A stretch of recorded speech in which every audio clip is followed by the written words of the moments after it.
Glória a Deus, que a paz e a graça vos sejam multiplicados, amém? Vamos para mais uma leitura do livro Conhecendo Deus e Fazendo a Sua Vontade. E hoje nós estamos na unidade 10, dia 5.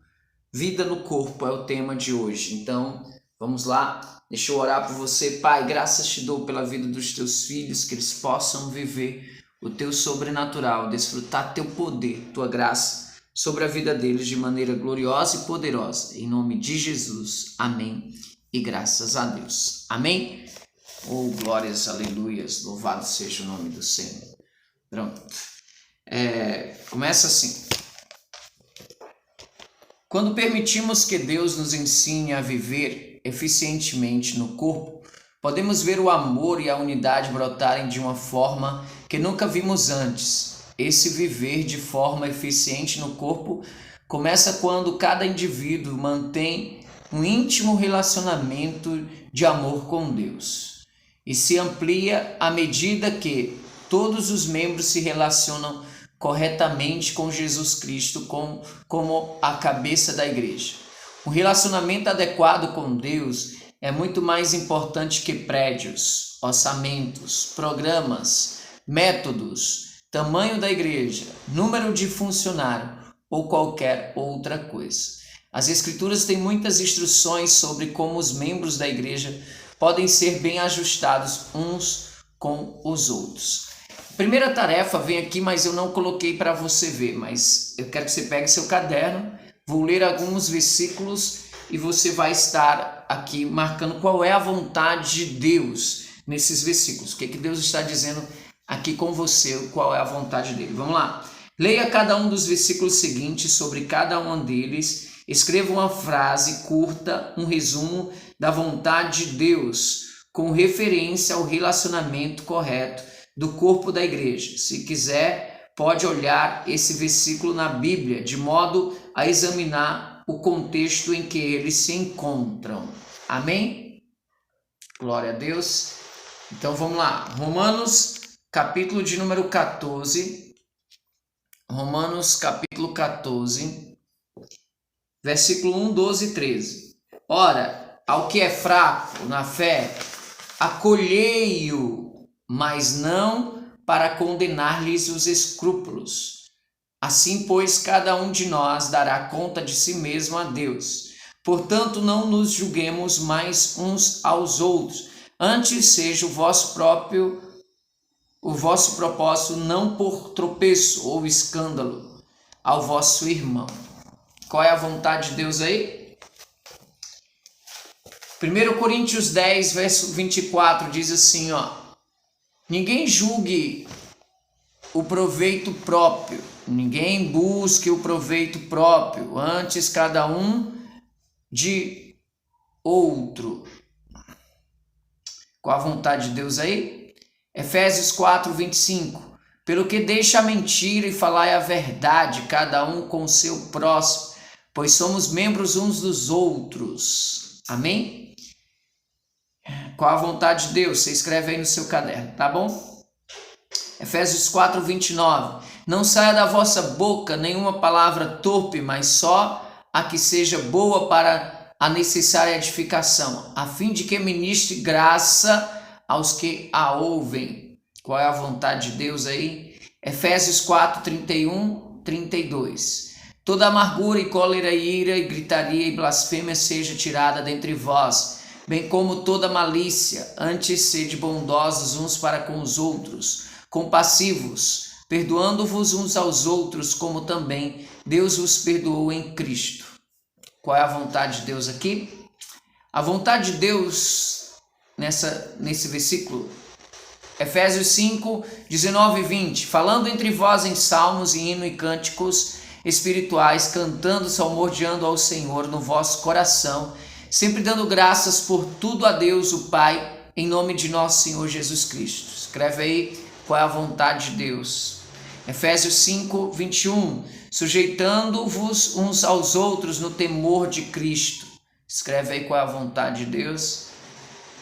Colossenses 3, verso 13 e 14. Suportando-vos e perdoando-vos uns aos outros, Se alguém tiver queixa contra outro, assim como o Senhor vos perdoou, assim fazei vós também. E sobre tudo isso revesti-vos de amor, que é o vínculo da perfeição.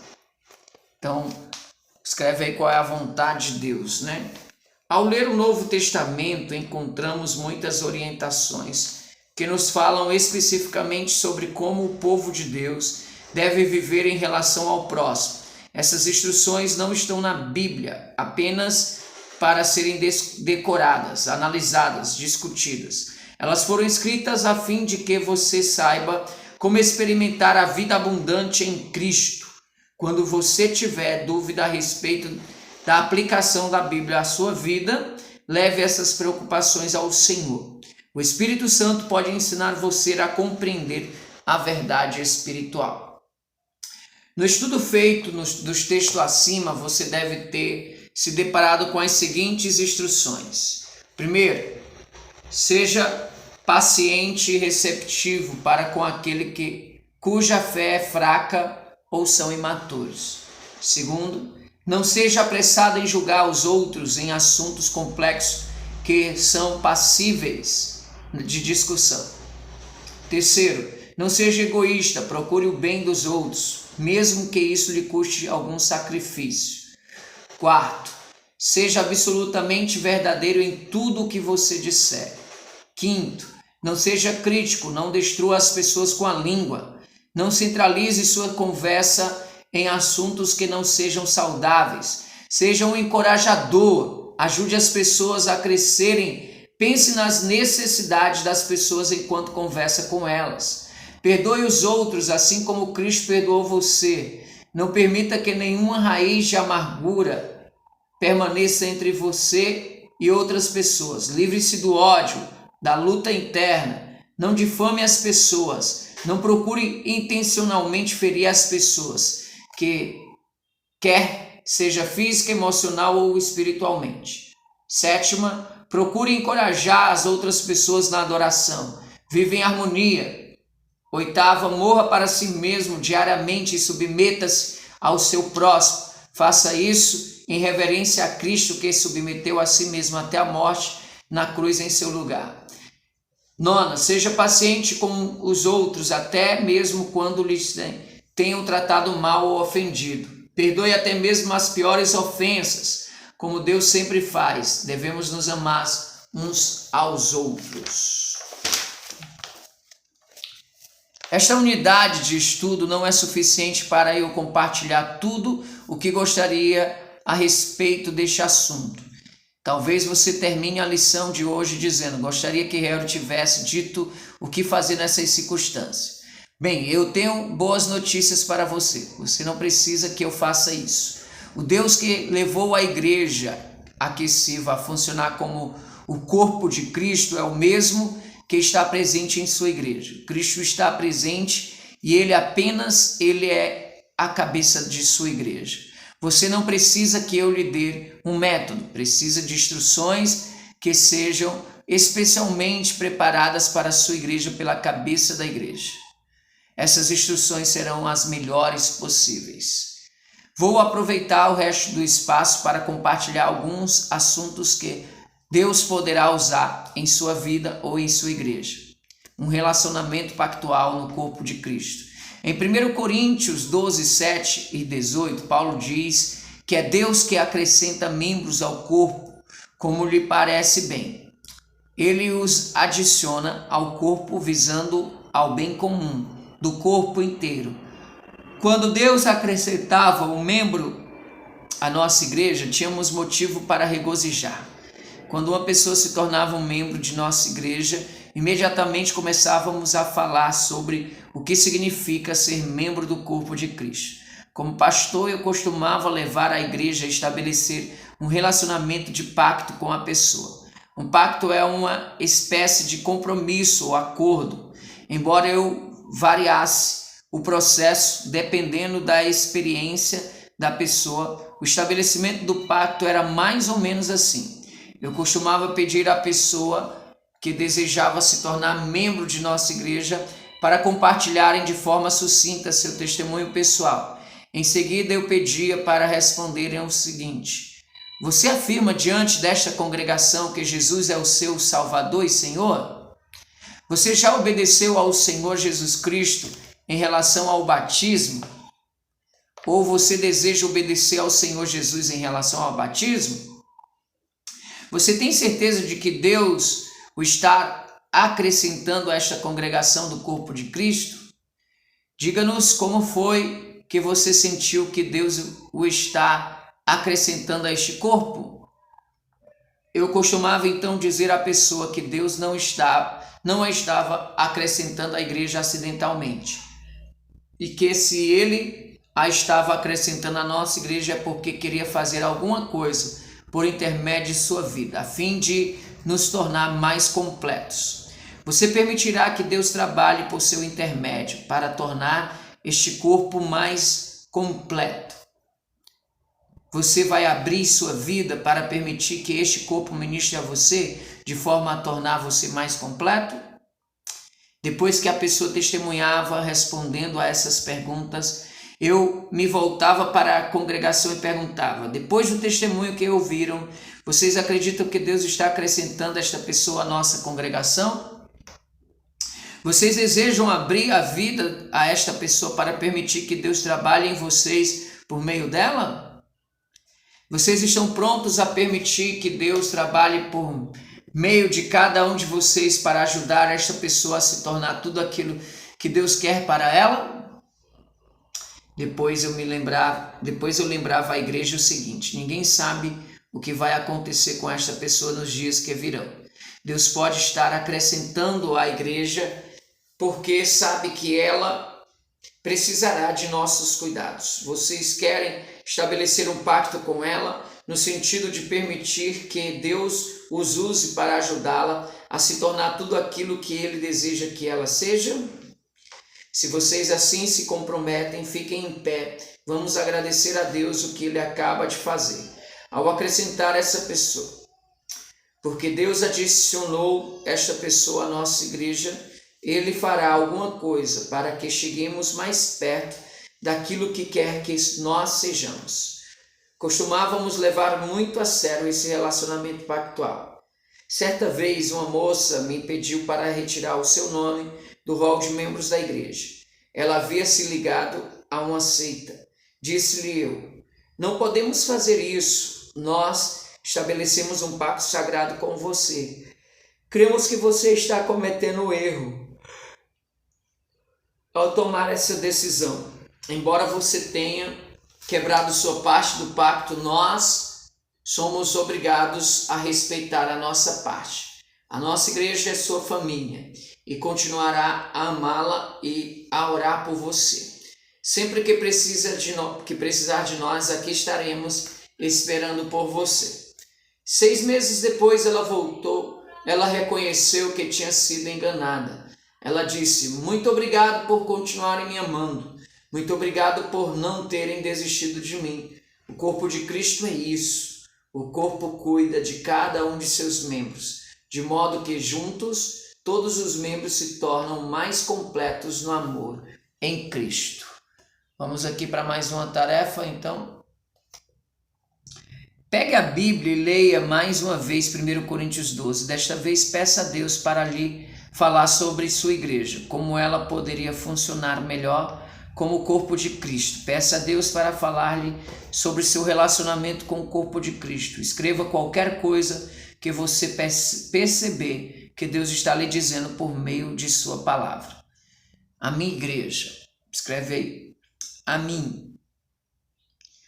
Opcional. Se você quiser permitir que Deus continue falando por sua palavra, leia Romanos 12 novamente e peça-lhe que fale sobre como você e sua igreja podem funcionar bem como o corpo de Cristo. Em uma folha de papel, escreva o que você percebe que Deus está lhe dizendo. Deus dedica o corpo para poder enfrentar o desafio. Deus edifica o corpo para poder enfrentar o desafio. Se eu fosse um halterofilista, teria de treinar para poder levantar aqueles pesos grandes de maneira eficaz. Se fosse um corredor de 100 metros rasos, eu treinaria de forma diferente.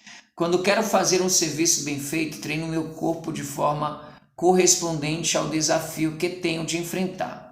Quando Deus edifica uma igreja local como o corpo de Cristo, Ele acrescenta membros e os treina, de modo que a igreja possa enfrentar o desafio que Ele tem para ela. Ele edifica uma igreja local de maneira a capacitá-la a responder adequadamente a esse desafio.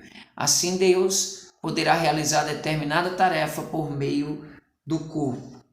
Deixe-me ilustrar no princípio do trabalho em Saskatoon.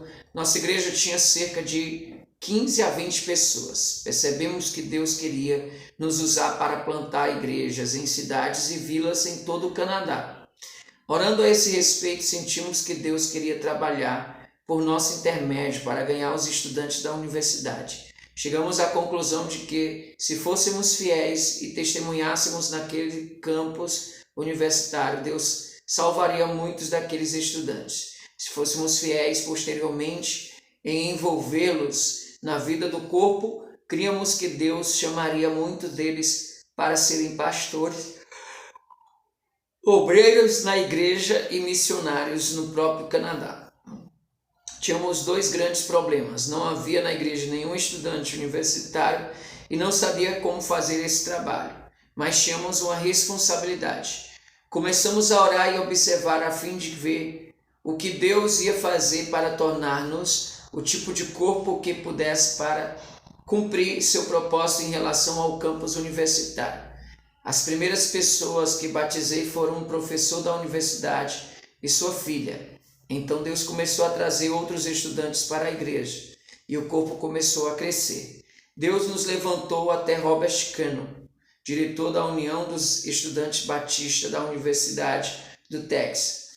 Ele sentiu que Deus o chamava para o Canadá, para trabalhar com estudantes, mas nós não tínhamos dinheiro para fazer sua mudança, nem para pagar-lhe um salário. Robert veio e Deus proveu as suas necessidades. Assim que Robert chegou, eu lhe disse: Robert, você está aqui para equipar este corpo a fim de que ele possa cumprir o ministério de alcançar os estudantes para Cristo no campus da universidade. A responsabilidade de ministrar este campus foi dada à nossa igreja. Leia Efésios 4, 11 ao 13. E aí tem mais uma tarefa aqui. Você observou o que estávamos fazendo? Quem tinha a responsabilidade de alcançar o campus da Universidade para Cristo? Circulou uma opção: Robert Cano, nossa igreja. De onde veio as tarefas? Essa é uma tarefa aí para você fazer, tá bom? Continuando, vamos lá. Qual era a tarefa? Deixa eu ver se eu tenho essa aqui, peraí. Qual era a tarefa principal de Robert? Estabelecer uma organização cristã no campus para os estudantes. 2. Visitar os estudantes da universidade. 3. Equipar o corpo a fim de que este realizasse seu ministério com os estudantes. Marque aí qual é, tá bom? A responsabilidade foi dada por Deus à igreja e ele acrescentou Robert à igreja, a fim de equipá-la para executar seu ministério no campus da universidade. Robert ajudou as pessoas que queriam aprender a orar pelo trabalho no campus. Ele ajudou pessoas dadas à hospitalidade a fazerem contato com os estudantes que precisavam de um lugar para morar, preparou outros para testemunhar e ensinou a igreja a ministrar as necessidades das pessoas no campus universitário. Pelo menos 50 estudantes foram para o seminário a fim de se prepararem para o ministério.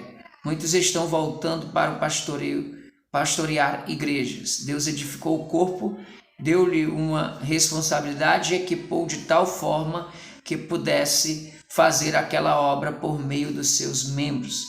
A igreja foi fiel e Deus fez o que dissera que deveríamos fazer. Porque eu sei que Deus edifica o corpo a fim de prepará-lo para o desempenho de uma tarefa, presto muita atenção nas pessoas que Deus acrescenta ao corpo. Às vezes isto é uma indicação de que Deus está para nos dar determinadas tarefas e está nos preparando para assumi-la. Uma vez, num certo período, várias pessoas da área médica se uniram à nossa igreja. Começamos a orar a fim de ver o que Deus estava para fazer. Quando a responsabilidade de atingir os índios nativos da região que habitavam as reservas nos foi entregue, esse grupo se sentiu chamado por Deus para essa tarefa. Eles foram para a reserva e ofereceram gratuitamente uma ampla variedade de serviços médicos. Enquanto os nativos esperavam nas filas para receber atendimento médico, outras pessoas da igreja falavam, dando seu testemunho a respeito de Cristo. A clínica médica abriu as portas para começarmos estudos bíblicos ali, a fim de levar as pessoas ao Senhor e plantar a igreja entre os índios. Preste atenção nas pessoas que Deus acrescenta à sua igreja.